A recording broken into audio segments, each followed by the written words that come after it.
There is Pete Alonso in an Orioles uniform, wearing a glove, in-game action for the first time. Feast your eyes on that sight, folks.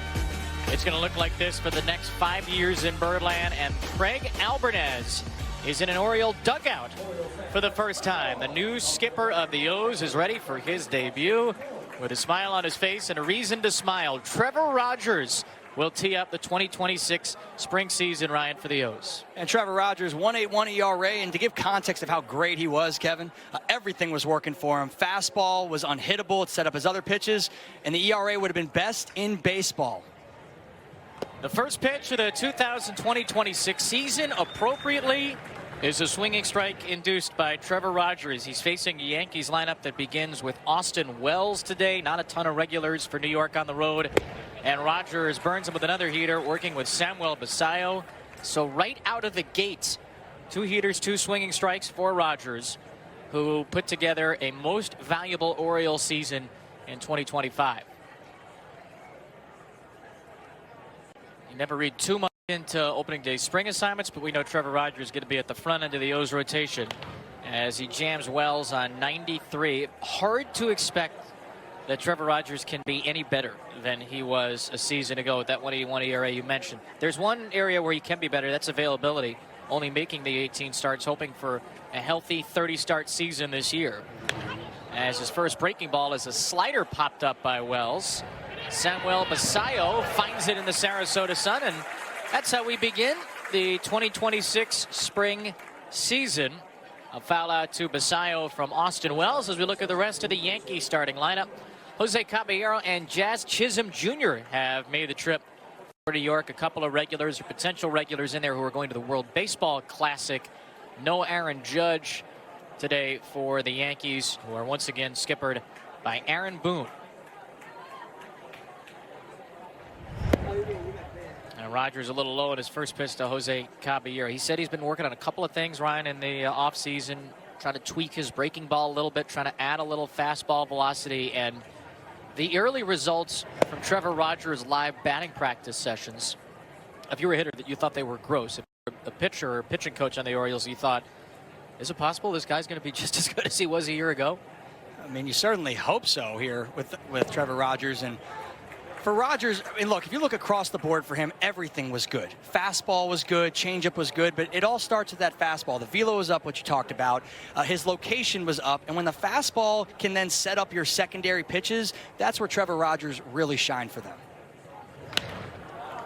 Is it a good sign to you that on February the 20th, his velocity is right where it was during the season already?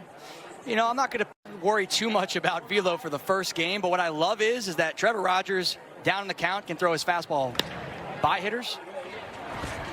And get a jam on a hitter here. Ground out to second. So I think that might be the best example right there, is that it's a hitter's count, in my opinion, or you fall behind 2-0, and all the swings, Kevin, they're late. They're not picking up the fastball, and that was the biggest difference last year for Trevor Rogers, is he could throw that fastball with conviction, and hitters couldn't even get their ace swing off of him, which then makes him so much more dangerous, and a big reason why he had so much success. 9 pitches to get the first 2 outs. We've seen 7 fastballs, 2 sliders, and a changeup is inside the first one of those today to Jazz Chisholm Jr. Jazz coming off a 31 home run season with the Yankees a year ago.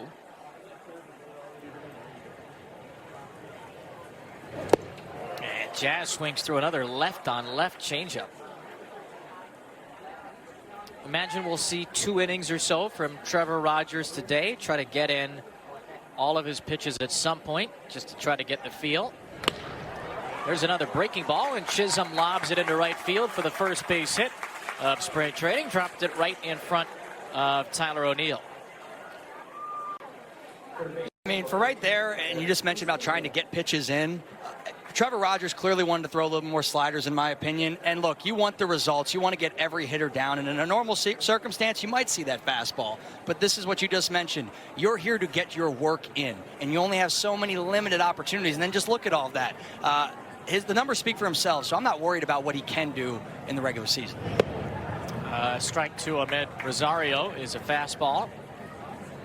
Rosario added last season at the deadline for the Yankees to beef up their right-handed lineup. They're struggling with lefties a little bit in some spots in their view.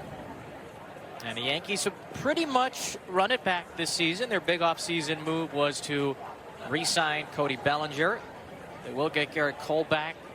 Tommy John at some point this year. Clark Schmidt will be back later in the year. Carlos Rodon. They're going to get some injured pitchers back during the year, and they hope that will be enough, at least at the moment. I'm sure the Yankees will make another move, but here we are on February 20th, Ryan, and the American League East looks about as dangerous as it's ever been.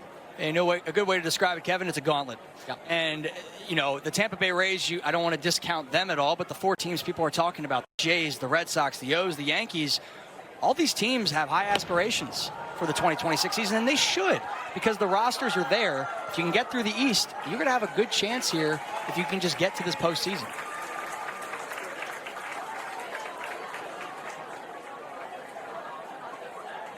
Rogers trying to start spring with a scoreless first. We'll check over on Chisholm. Yankees last season were the first American League wild card, beat the Red Sox in 3 in the wild card round, and lost to the eventual American League champion Blue Jays in 4 in the ALDS. A long fly to left. Ahmed Rosario up into the Sarasota Sun. Heston Kjerstad will flag it down right in front of the wall. I don't know if Pete Alonso's first Orioles at-bat might be interesting to you all, but if so, it's coming right up. There is Pete Alonso, white top, orange arm sleeve, and ready to go for the Baltimore Orioles for the first time. He's batting second in Craig Albernaz's inaugural Orioles lineup. A lot of regulars in this lineup. It's kickstarted by Gunnar Henderson. It also features Samuel Basallo, Adley Rutschman DHing, and Heston Kjerstad, who missed the second half of last season. Wonderful to see Heston back. Gunnar Henderson will kick off the spring and take a strike from one of the Yankees' top pitching prospects, 22-year-old Elmer Rodriguez Jr., against the World Baseball Classic-bound Henderson. And Gunnar's first swing of the spring is a cutter fouled away. Going to see some good stuff, Ryan, early out of Rodriguez, who came over in a deal with the Red Sox last offseason. Yeah, and he got a taste of AAA last year is where he finished. And, yeah, don't look at the numbers in AAA as a 7.20. Look at the numbers below, 2.64, 2.26. Lively arm here, who the Yankees are extremely high on, and maybe we can see why here. Henderson's late on 96. With all the new acquisitions, all the new faces that are headed to Baltimore this year, let's not forget about Gunnar Henderson, who still put up big numbers in a down year last year. A year that we discovered after the fact was affected by a shoulder impingement that he said he played through for about 3/4 of the season. The home run numbers dropped by 20. He was still one of the best all-around players in the game, and the ceiling continues to be about as high as anybody in baseball, just 24 years old heading into this year. I mean, you said it, and I have a couple thoughts here. I want to see if Gunnar can get into one. It's in a little number instead to Rodriguez, and Henderson's first at-bat is a ground out. Here comes the show. And a hearty ovation this should be at Smith Stadium. The new first baseman of the Baltimore Orioles, in the flesh, at the plate, bat in his hand, looking to do damage. Oriole first baseman Pete Alonso. Wasting no time, Oriole first baseman Pete Alonso. His first swing with the Birds. He's aiming for a home run after 38 of them in 162 games with the Mets a season ago. And Pete will knock this ground ball over to first base, and he's retired. Ernesto Martinez Jr. So a quick debut for Alonso. First of what should be many Pete Alonso at-bats right over the next 5 years. I mean, you mentioned Gunnar Henderson to start this off, and he's already that superstar with upside. But Pete Alonso already is what you hope that Gunnar's going to be every single year. When you can factor in 40 and 120 ribbies to your team, I can't tell you how much that's going to make the rest of the guys in this lineup better, including the guy that's ready to dish right now, and Sam Basallo. There's frightening power in these top three. And Samuel Basallo is going to have his first full big league season at age 21. He'll turn 22 in August. Feels like he's a little bit in the post-hype world right now. He's a top 10 overall prospect in baseball, according to basically everybody who makes these lists. And he got a taste of the big leagues last year, 4 home runs, including a walk-off home run against the Dodgers' Tanner Scott in 31 games.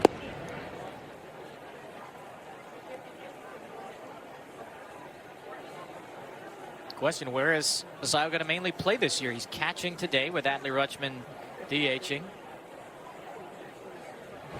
And Basayo is a little behind on a changeup, 2-2. But you go see Orioles batting practice. Maybe Pete Alonso steals the show now. This guy's right up there with him. I mean, the term I like to use is you got to use your ears, because when he swings it, there's a different sound off the bat. And you mentioned Pete Alonso, he has that sound, but this young star has that as well. Basayo goes down, pretty impressive for the Yankees starter, Elmer Rodriguez. See Trevor Rogers.